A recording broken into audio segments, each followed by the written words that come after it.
Special update পাওয়ার জন্য subscribe করে bell আইকনে ক্লিক করতে ভুলো না। অজন্তা ঝুমাকে দেখে বলে, তোমাকে না কেমন একটা চেনা চেনা লাগছে। ঝুমা বলে, চিনতেই পারেন, আমরা কত জায়গায় এই নিয়ে কাজ করি। এরপর ঝুমা একজনকে ব্যাগ আনতে বললে সেই লোকটা ব্যাগ এনে দিলে অজন্তা ব্যাগটা দেখে আপন মনে বলে, এটা তো আমারই ব্যাগ। আর ঝুমাকে বলে, এই ব্যাগটা তো আমারই, তার মানে আপনারাই সেদিন টাকাটা ছিনতাই করেছিলেন। এ কথা শুনে ঝুমা ঘাবড়ে যায় আর অজন্তার দিকে বন্দুক তাক করলে আড়াল থেকে তুর্না আর মিলি সবটা দেখতে থাকে। কিন্তু তুর্না ধরা পড়ে যাওয়ার ভয়ে সেখানে আর যায় না। তারপর ঝুমা অজন্তাকে বন্দুক দেখিয়ে ভয় দেখাতে থাকলে সেই মুহূর্তে দীপ আর ঝাঁপি এসে ঝুমার হাতে বাড়ি মেরে বন্দুকটা ফেলে দেয়।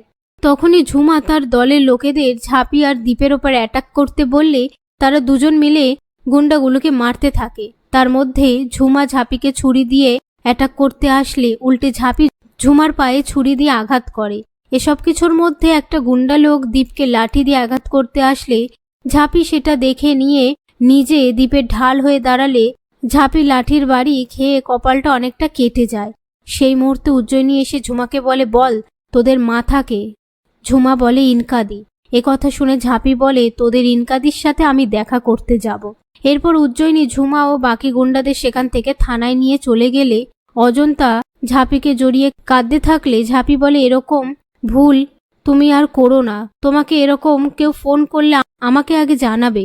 কথায় কথায় অজন্তা বলে, তোর তো কপালটা অনেকটা কেটে গেছে। পাশ থেকে দীপ বলে, আমি আমার গাড়ি থেকে ফার্স্ট এড আনছি।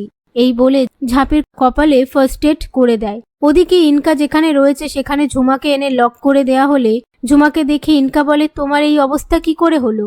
সেই সময় ঝাঁপি এসে ইনকাকে থ্রেট করে আর দীপকে দেখে ইনকা অবাক হয়ে গেলে পাশ থেকে ঝুমা বলে, ও হলো উৎসব বাবু, দীপদার মতন দেখতে। আর ঝাঁপি ইনকাকে শুধরে যেতে বলে সেখান থেকে চলে যায়। অন্যদিকে অজন্তা দামোদরের কাছে ক্ষমা চাইলে দামোদর বলে, যে এই মেয়েটাকে তুমি এত কথা শোনাও সেই কিন্তু তোমাকে বাঁচালো। তখন ঝাঁপি বলে, এসব কথা থাক এখন। আর অজন্তাকে বলে, এইরকম ফোন এলে তুমি আগে তোমার পরিবারকে বলবে। এসব কথার মধ্যে উৎসব বলে, ওনার কোনো দোষ নেই, এখন চারিদিকে স্ক্যামে ভর্তি হয়ে গেছে, অন্যায় তো তারা করেছে। এই নিয়ে তারা কথা বলতে থাকে।